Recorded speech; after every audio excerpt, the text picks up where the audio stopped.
오늘 우리에게 주신 하나님의 말씀은 마태복음 2장입니다.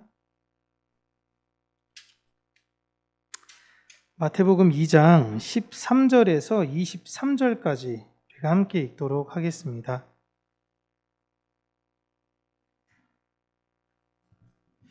마태복음 13장에서 23절까지 우리 함께 읽겠습니다. 그들이 떠난 후에 주의 사자가 요셉에게 현몽하여 이르되 헤롯이 아기를 찾아 죽이려 하니 일어나 아기와 그의 어머니를 데리고 애굽으로 피하여 내가 내게 이르기까지 거기 있으라 하시니 요셉이 일어나서 밤에 아기와 그의 어머니를 데리고 애굽으로 떠나가 헤롯이 죽기까지 거기 있었으니 이는 주께서 선지자를 통하여 말씀하신 바 애굽으로부터 내 아들을 불렀다 함을 이루려 하심이라.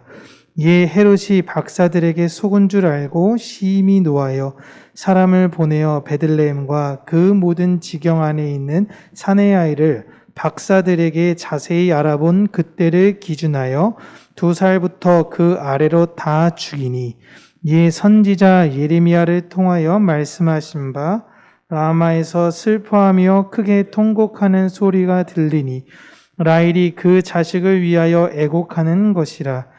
그가 자식이 없으므로 위로받기를 거절하였도다 함이 이루어졌느니라. 헤롯이 죽은 후에 주의 사자가 애굽에서 요셉에게 현몽하여 이르되 일어나 아기와 그의 어머니를 데리고 이스라엘 땅으로 가라. 아기의 목숨을 찾던 자들이 죽었느니라 하시니 요셉이 일어나 아기와 그의 어머니를 데리고 이스라엘 땅으로 들어가니라. 그러나 아켈라오가 그의 아버지 헤롯을 이어 유대에 임금됨을 듣고 거기로 가기를 무서워하더니 꿈에 지시하심을 받아 갈릴리 지방으로 떠나가 나사렛이란 동네에 가서 사니 이는 선지자로 하신 말씀에 나사렛 사람이라 칭하리라 하심을 이루려 함이로라. 아멘. 오늘은 역사의 도구들이라는 제목으로 하나님의 말씀을 우리 사랑하는 성도님들과 함께 나누도록 하겠습니다. 이 세상에 권력을 원하는 사람들은 참 많이 있죠. 그런데 그 권력을 원하는 이들의 대부분은 의롭게 살려고 애쓰는 사람들이라기보다는 자신의 이익을 위해서 사는 분들이 더 많이 있습니다. 착한 사람들은 오히려 화려하거나 이렇게 세상에서 자꾸만 드러내려는 삶을 살려고 하는 것보다도 굉장히 평범하게 살려고 애를 써요.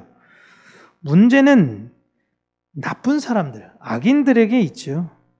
그 악인들은 항상 권력지향적인 것에 문제가 있는 것입니다. 그래서 항상 이 악인들이 권력을 가질 때마다 큰 문제가 발생이 되었어요. 그런데 그 악인들이 쿠데타나 부정선거나 이렇게 잘못된 방법으로 정권을 잡았을 때는 그것에 대해서 대항할 명분이 생기는데 이게 정당한 방법으로 집행이 되는 경우면 심각한 일이 이제 생기게 됩니다. 트럼프가 대통령이 되었을 때도 세계가 많이 걱정했었죠. 야, 미국이 어떻게 될까라는 걱정을 했고요. 영국이 브렉시트라는 걸 통해서 EU를 탈퇴하게 될 때도 투표로 결정이 됐습니다. 오죽했으면 절대 이루어지지 않을 거라고 모든 사람들이 생각했는데 영국이 브렉시트를 하게 되었죠. 지금 영국은 경제적인 문제로 아주 난리가 났습니다. 지금 거기 지도자들이 내놓은 경제적 모든 정책들 하나하나마다 세상의 경제적 기조와 너무 다른 방향으로 가서 이 침체가 끝이 나지 않아요. 그리고 이게 유럽에까지 번져가지고 이게 어디까지 미칠지 지금 모르는 상황입니다. 많은 나라들이 그로 인해서 지금 나라가 파산되고 있어요. 케냐도 파산됐다고 최근에 얘기가 나오는데 케냐가 파산됐으니 또 중국이 난리가 났죠. 돈을 차관에 빌려줬는데 갚지를 못해. 이런 나라들이 자꾸만 아프리카에서 늘어나니까 중국은 또 중국대로 난리가 난 것입니다. 지금 이 전 세계가 어떤 방향으로 어떻게 흘러갈지 지금 종잡을 수가 없는 시대를 우리가 살고 있습니다. 세계 대공황이라고 제 역사 교과서에서만 봤거든요. 근데 어떤 일이 이제 일어날지 예상이 잘 되어지지 않아요. 사실 지금 우리나라가 다른 나라 걱정할 때는 사실 아닌 것 같기도 하죠. 외신에서 바라보는 우리나라가 정권이 바뀌면서 너무 심각하게 전환이 이루어졌습니다. 언제까지 무너질지 모르겠지만 앞으로 사실 좀 더 저희 나라가 심해지면 심해질 것 같아요. 수출도 이제 감소세로 돌아서 가지고 나아지는 것이 하나도 없을 것 같다라는 생각이 들었습니다. 안타까운 것은 지금의 지도자들이 이거에 대해서 참 많이 생각을 하고 책임을 인정하며 참 반성하고 또 다른 대책을 마련했으면 참 좋겠는데 그렇지 않는 이 현실이 사실 너무 가슴이 아픕니다. 이렇게 나라가 무너지는 것을 좀 보는 것 자체가 참 이 슬픔이 참 우리의 마음을 무겁게 하는 것 같습니다. 한 주간 국가 애도기간이란 선정하는 것도 사실은 저 개인적으로는 좀 잘 이해가 되지 않는 것도 있기는 해요. 뭐 지도자는 당연히 국민의 아픔을 헤아려야 하는 것도 있지만 문제가 생겼을 때 국가가 해야 되는 가장 먼저 일은 그 원인에 대해서 분석을 하고 잘못을 수정을 해야 되는데 갑자기 사건이 터지자마자 국가 애도기간을 먼저 하는 것은 좀 제가 생각할 때는 좀 이해가 되지 않는 거죠. 또 최근에 들어서 보니까 이제 다 경찰 핑계만 대고 있는 이 모습 보면서 그냥 왜 이러는 걸까? 왜? 어른들이 왜 이렇게 하는 걸까? 라는 생각을 굉장히 많이 하게 되었습니다. 더 안타까운 것은 이분들이 이런 행위를 하는 것도 사실은 안타깝지만 이들의 행위를 옹호하는 하나님을 믿는 사람들이 참 많이 있다라는 것입니다. 사실 제가 아무리 이제 기도하고 말씀을 준비하면서도 이해해 보려고 되게 많이 애썼는데도 이해가 잘 되지는 않아요. 하지만 또 한편으로 말씀을 준비하다 이해가 되는 것은 헤롯 당시에도 하나님을 믿는다고 하는 수많은 사람들이 다 정치적으로 결탁이 되었습니다. 그렇게 오늘 본문에서 나오는 베들레헴에서 일어난 이 놀라운 참사가 일어날 때에 그 어떤 유대인들도 감히 헤롯을 막을 생각을 하지 못했던 것이에요. 왜? 자기 보신이 더 먼저거든요. 그렇지만 이 슬프고 안타까운 모든 일이 마귀가 역사하기 때문이 아니라 하나님께서 하시고자 하는 것이 있으시기 때문에 마귀를 활용하시는 것입니다. 그리고 그런 아픔을 그들과 지금 우리가 겪고 있는 상황인 중이에요. 하나님의 계획을 우리는 모릅니다. 그러나 하나님께서 원하시는 것이 무엇인지는 우리는 알아요. 우리는 하나님께서 자신의 백성을 통해 드러내시려는 하나님의 긍휼과 하나님의 자비를 보여줘야 된다는 것을 아는 사람들입니다. 이 세상은 여러분 악합니다. 이런 어두운 상황 속에 하나님께서 빛을 비추라고 교회를 세우셨어요. 교회는 악의 도구가 아닌 하나님의 의의 도구가 되어야 하는 것입니다. 오늘 성경에서 나오는 헤롯이 바로 하나님께서 사용하신 악의 도구입니다. 악의 도구. 하나님은 교만에 이르는 자가 얼마나 추악하며 얼마나 공포스럽고 얼마나 자기 마음대로 하는지를 알려주시기 위해서 헤롯을 사용하셨습니다. 그래서 그를 죽임으로써, 헤롯을 확 죽임으로써 베들레헴에 있는 아이들을 하나님은 지켜주지 않으셨어요. 오히려 하나님은 동방박사들에게 꿈에 현몽하셔가지고 다른 곳으로 돌아가라고 말씀하시고 요셉의 꿈에 나타나서 이집트로 네 아들과 철을 데리고 도망가라 라고 하신 것입니다. 하나님은 헤롯을 통해서 오늘 본문 보시면 세 가지의 하나님의 말씀을 이루려 하신 거예요. 이게 좀 잘 이해가 되지 않죠? 그러니까 헤롯을 통해서 하나님이 일하시고 있는 겁니다. 첫 번째로는 애굽에서 내 아들을 부르기 위해서 헤롯을 사용하십니다. 두 번째로는 베들레헴, 라마에서 어머니가 그 아들을 위해 통곡하기 위해서 헤롯을 사용하십니다. 마지막으로 메시아가 나사렛 사람으로 세우기 위해서 이 헤롯 집안을 하나님께서 사용하신 것입니다. 특별히 세 번째, 메시아가 나사렛 사람이라는 것 자체는 구약 성경 어디를 봐도 사실 나와 있는 것은 아니에요. 근데 이게 무슨 의미냐면 메시아는 나사렛 사람이다라는 건 그 지명, 나사렛이란 지명이 중요한 게 아니라 이게 시골뜨기라는 거거든요. 삼척동자라고 할 때, 야, 그거 삼척동자도 다 알아 할 때, 삼척에 있는 동자들이 다 아는구나 라는 게 아니라 이 세상에 아무것도 모르는 오지에 있는 사람들도 다 안다라는 의미잖아요. 여기서 나사렛 사람이 그거예요. 메시아가 시골뜨기에서 올 것이다라는 이야기를 하고 있는 거예요. 그러니까 다소 무시와 경멸의 의미가 나사렛 사람으로 담겨져 있는 것이죠. 헤롯이 그 지역의 아이들을 죽인 사건, 이 베들레헴 아이들을 죽인 사건을 라헬의 통곡에 비유를 하며 예레미야 시절에 이스라엘 사람들이 포로로 끌려갔던 민족적 슬픔을 당한 사건을 생각나게 하시고, 그것을 넘어서 이 라헬의 통곡을 알려주신 의미는 세상 욕심을 가진 자들에 의하여 억울하게 피해를 받게 되는 하나님의 백성들이 있다라는 것을 말씀하시는 거예요. 그리고 그 일이 메시아가 태어난 후에 일어난 것이고, 야 이제 라헬의 그 예레미야 예언 끝났어, 이게 아니라 그 이후로도 하나님의 백성들은 계속 억울하게 죽임을 당하게 될 것을 라헬의 통곡으로 말씀하신 것입니다.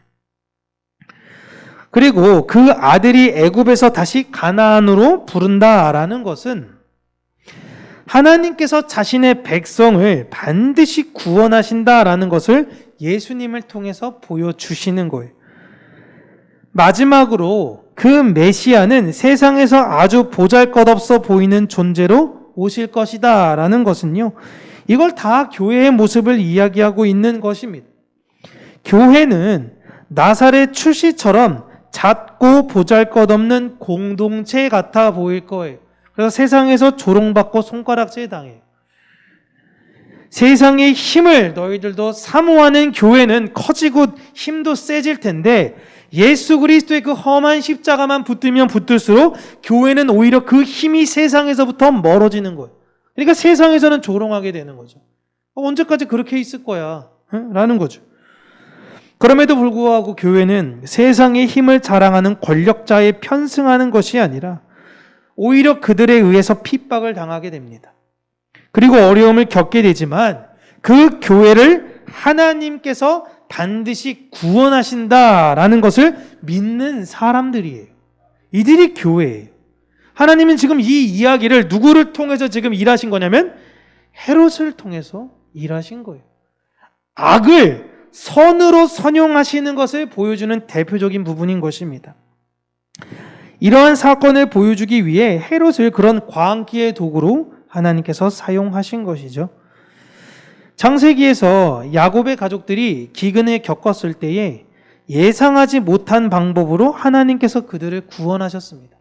그 형제들이 애굽으로 갔을 때 그냥 식량 좀 얻으려고 간 거지, 내가 예전에 잃어버렸던 동생이 거기서 총리로 있을 거라는 건 진짜 눈꽃만큼도 상상할 수가 없는 거예요.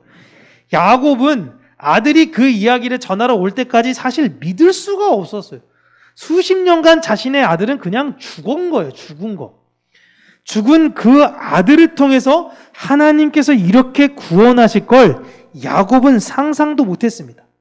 그럼에도 불구하고 여러분, 요셉을 통해서 자 애굽으로 내려오세요라고 할 때 야곱은 베델 근처를 떠나지 않으려고 했어요.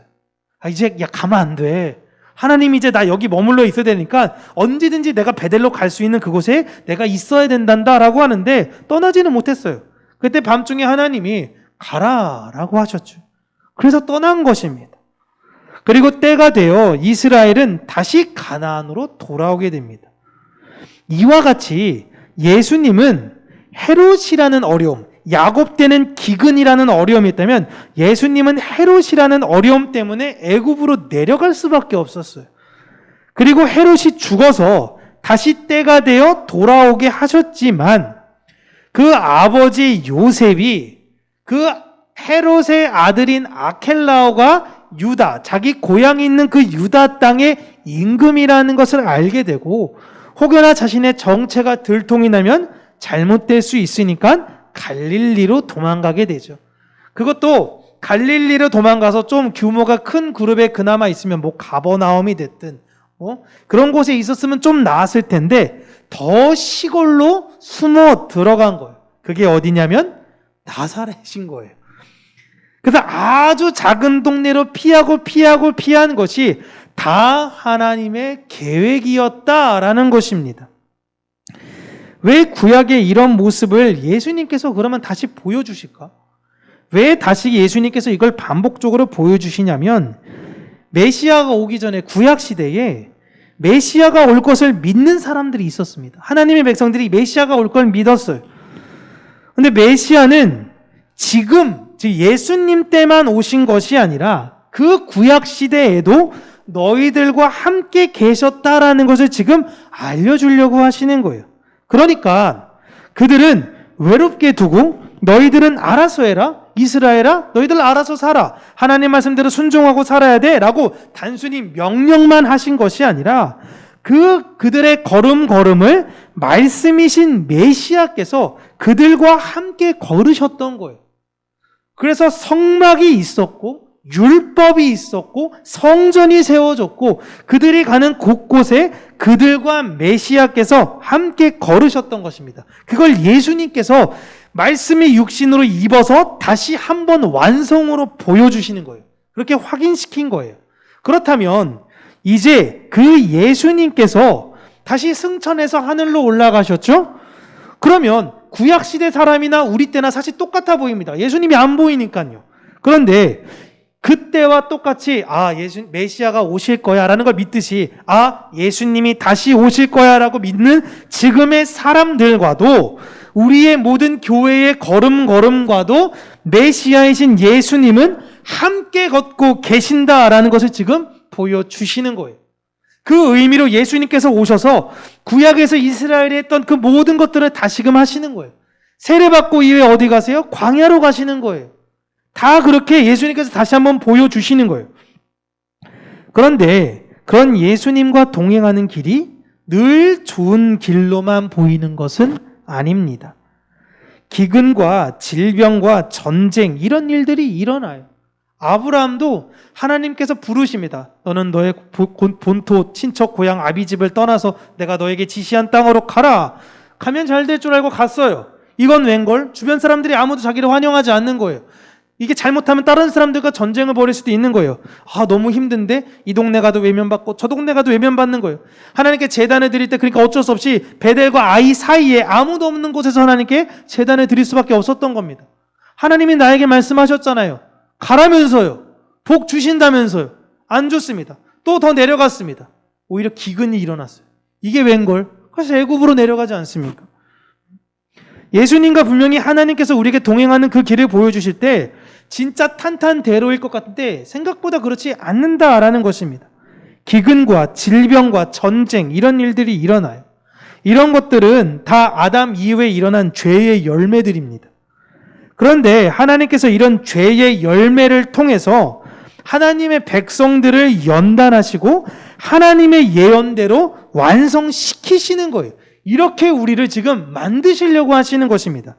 지금 하나님께서는 헤롯을 통해서 이스라엘을 연단시키는 중이시고 때로는 핍박을 통해서 교회를 연단시키는 중이신 거예요. 지금 우리가 가진 것은 없어 보이고 때로는 연약해 보이고 힘도 없죠. 이 세상에서 오히려 힘 있는 사람들이 더 잘 나갈 것 같아 보이지 않습니까? 그런데 성경에서는 그들이 다 어떻게 될 것이라고 이야기하냐면 그 악인들은 필경 망하리라. 그러니 하나님의 백성들이여 그들과 함께하지 마십시오. 복 있는 사람은 악인의 꾀를 쫓지 않습니다라고 시편에도 이야기하는 것처럼 그 길에서 벗어나려고 애쓴다라는 것입니다. 그러나 하나님의 백성들은 어떻게 돼요?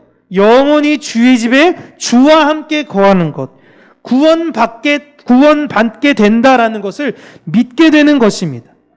그 희망을 이 세상 가운데 보여주는 사람들이 바로 교회예요. 그래서 그들은 이 희망을 가지고 살아가기에 이 세상에서 담대할 수 있습니다. 저는 지금 20대, 30대, 나이 드신 분들도 물론 그렇긴 하겠지만 더 희망이 사라져버린 이 젊은 세대 가운데 교회는 지금이야말로 기회라고도 생각이 들어요. 지금이야말로. 아무도 소망이 없는 이 시대 가운데 진정한 소망을 외치는 거. 야, 너 어디 직장 다녀? 너 돈 얼마 벌어? 이게 아니라 진짜 내 안에 그 어떤 것도 흔들 수 없는 그 구원, 그 구원의 확신, 그로 인해서 내가 이것을 하건 저것을 하든 상관없이 나는 하나님의 영광을 위해서 살겠습니다라는 믿음의 고백을 드리는 청년들이 다시금 일어나게끔 해야 되는 것이 오늘날 교회의 역할이라고 생각해요. 그런 희망을 보여주는 자들이 이렇게 희망을 외치고 있는데 막는 존재들이 있는 겁니다. 그게 헤롯이에요. 막는 존재들이 있어요. 야, 그렇게 해서 뭐 되겠어? 니네 가진 게 뭔데? 우리는 험한 십자가. 너희들이 조롱할 줄 모르고 너희들이 미련하라고 말할지 모르지만 그 십자가의 도는 나에게 있어서 전부다 라고 고백하니 세상이 우리를 조롱하는 거예요. 그게 뭐야 그게? 라는 거죠. 그래서 우리를 무시합니다. 때로는 멸시해요. 담대한 우리를 보면서 꼴사 나오니까 때로는 핍박을 해요. 그게 우리가 이 세상으로부터 당하는 모습이에요. 하나님은 교회를 통해서 하나님의 역사를 이루기 위해서 지금 헤롯을 사용하시는 겁니다. 이런 사람이 한 사람만 나온 것이 아니에요. 하나님의 역사를 위해서 가룟 유다를 사용하셨고요. 하나님의 역사를 위해서 히틀러를 사용하셨어요. 뭐 시진핑, 김일성, 뭐 우리나라에는 전두환, 다 이런 하나님의 역사를 이루기 위한 악의 도구로 하나님께서 사용하신 거예요. 어떻게 하나님은 선하신데 세상이 이렇게 악할 수 있냐라고 세상 사람들이 이야기를 합니다. 하나님은 죄로 인해 이 타락한 세상을 새롭게 하시려는 계획이 없어요. 성경에. 이 세상을 정결케 하고 이 도시를 깨끗하게 하고 하나님은 그럴 의도가 성경에 나와 있지 않습니다. 하나님은 하나님의 백성들이 의롭게 살기만을 원하시는 거예요. 이 악한 세상에서 너 어떻게 살고 왔니? 그곳 이제 떠나고 영원히 내가 있는 이곳에 함께 있자라는 것이 하나님의 뜻이지 이 땅을 깨끗하고 아름답고 선하게 만들려는 것이 하나님의 계획이 아닌 것입니다. 그래서 하나님은 악한 세상에서 교회가 그 의를 드러내기를 원하시는 거예요. 교회는 그 의를 전하며 의로 사는 것입니다. 그런데 세상은 예수님, 그 온전하시고 완전하신 의를 어떻게 했냐면 죽여버렸어요. 오늘날 교회도 예수 그리스도께서 우리 안에 계시고 우리가 예수 그리스도와 함께 동행하기 때문에 세상으로부터 그러한 거절감을 받을 수밖에 없는 것입니다. 여러분, 하나님은 지금 악을 허용하시는 것이 아니에요. 하나님이 손이 짧아가지고 지금 북한 정권을 저렇게 내버려 두거나 푸틴이 저러고 있는 거, 막 여러 가지 탄압과 억울함이 있는 그 세계 모든 곳곳에 하나님께서 손이 짧아가지고 구원하지 못하는 것이 아닙니다. 이 세상은 저주로 인해 악한 곳이 되었어요. 그래서 이 땅이 우리가 영원히 머물지 않을 곳이라는 것을 하나님께서 알려주시는 겁니다. 이미 이게 한자로도 나왔잖아요. 하늘로 가지 못하게 감옥에 갇힌 자들. 그래서 땅지, 감옥옥 해가지고 그냥 이 땅에 우리 지금 갇혀 있는 거예요. 하늘로 못 가는 거예요. 하나님의 백성을 방해하고 막는 자들은 그들과 동조하는 자들에게는 분명한 심판이 있을 것이다 라고 성경은 나왔습니다. 그러나 그 심판은 우리가 하는 것이 아니에요. 하나님께서 하시는 겁니다. 억울하죠. 내가 맞았는데 내가 때리고 싶잖아요. 내가 욕먹었으면 내가 욕하고 싶잖아요. 그런데 하나님은 그거 하지 말라래요. 하나님의 백성들에게. 심판은 내가 할 거니까 넌 거기서 인내해 라는 겁니다. 우리는 심판자가 아니라 이 세상에서 진실하게 사는 사람들입니다. 진실하게 산다라는 것은 내 마음대로 그냥 함부로 막 그냥 얘기하고 야 나는 원래 진실해 나는 원래 이래 해서 막 무례하라는 것이 여러분 아니에요. 상대방의 마음을 잘 배려하려고 애쓰고 상대방의 마음을 헤아리려고 하고 끝없이 고민하고 또 고민해야 된다라는 것입니다. 그렇게 진실한 사람은 지혜로운 사람이다라고 잠언에서 이야기하고 있는 거예요. 저는 우리 평강교회가 하나님의 의의 도구가 되기를 바랍니다. 제가 이 말하는 건 그렇지 않은 교회도 있다라는 거예요. 누군가 알아주지 않아도 묵묵히 자신의 일을 하며, 물론 이런 걸로 볼 때 저희 교회는 진짜 최상급이죠. 하나님한테 극상품 포도와 같은 정말 좋은 교회입니다. 하지만 앞으로도 더 우리 교회는 누군가 알아주지 않아도 묵묵히 자신의 일들을 잘 감당하며 세상에서 소외된 사람을 보며 무시하고 막 멸시하는 것이 아니라 긍휼의 마음을 가지고 때로는 부당한 일을 당하는 사람을 볼 때에 그들의 편에서 함께 있어줄 줄 아는 그런 용기를 가진 곳, 그게 평강교회가 되었으면 좋겠어요. 하나님의 마음을 가진 진실한 사람으로 우리 풍성한 교회가 되었으면 좋겠습니다. 사람의 규모만 놓고 본다면 그런 사람 한 분 한 분 있는 게 훨씬 더 좋아요. 그냥 많이 모이는 것도 물론 좋죠. 많은 사람들이 하나님께 영광 돌리고 하나님께 예배하고 찬양하는 거 너무 좋습니다. 하지만 그런 규모만 따진다면 앞으로 우리 성장될 평강교회가 신천지보다 많을까? 사실 저는 자신할 수 없어요. 뭐 벌써 15만 명 넘었다 그러는데 평강교회가 하나님께서 부흥을 해서 우리 교회가 15만 명이 넘을까? 제가 믿음이 없어서 그런지 모르겠지만 저는 그런 생각조차 하지 않아요.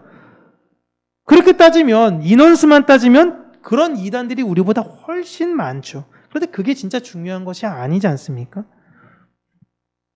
그들이 하나님의 도구인가요? 신천지가? 물론 도구죠.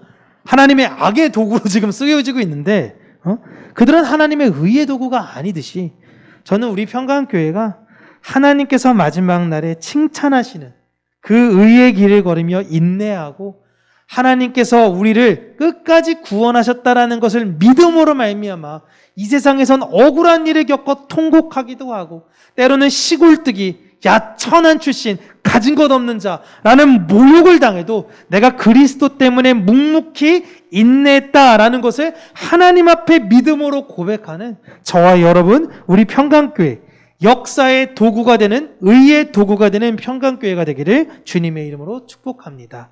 기도하겠습니다. 참 좋으신 하나님 아버지, 우리를 이 세상 가운데 빛과 소금으로 부르셨으니 우리가 그 빛과 소금의 역할을 하는 자가 되게 하여 주시고 빛으로 사는 것이 무엇인지 알게 하여 주시며 소금으로 살아가야 되는 그 역할이 무엇인지 알게 하여 주시기를 간절히 간구하고 원합니다. 세상은 너무나 자기중심적이고 자신의 이권을 위해서 타인을 서슴없이 배신하고 비방하며 욕하고 있는 이 때에 하나님 다시금 우리가 걸어가야 되는 길이 무엇이며 진실한 길을 걸어가는 우리 평강교회가 될 수 있도록 은혜 주시기를 간절히 원합니다. 영을 분별할 수 있는 그 은혜를 우리 가운데 허락하여 주시며 오직 거짓된 것과 허탄한 것을 바라보며 쫓아가는 것이 아니라 그 의와 진리의 길을 걸어가는 사랑으로 열매 맺고 사역하는 하나님의 교회가 될 수 있도록 은혜 가운데 역사하여 주시옵소서. 예수님 이름으로 기도합니다. 아멘.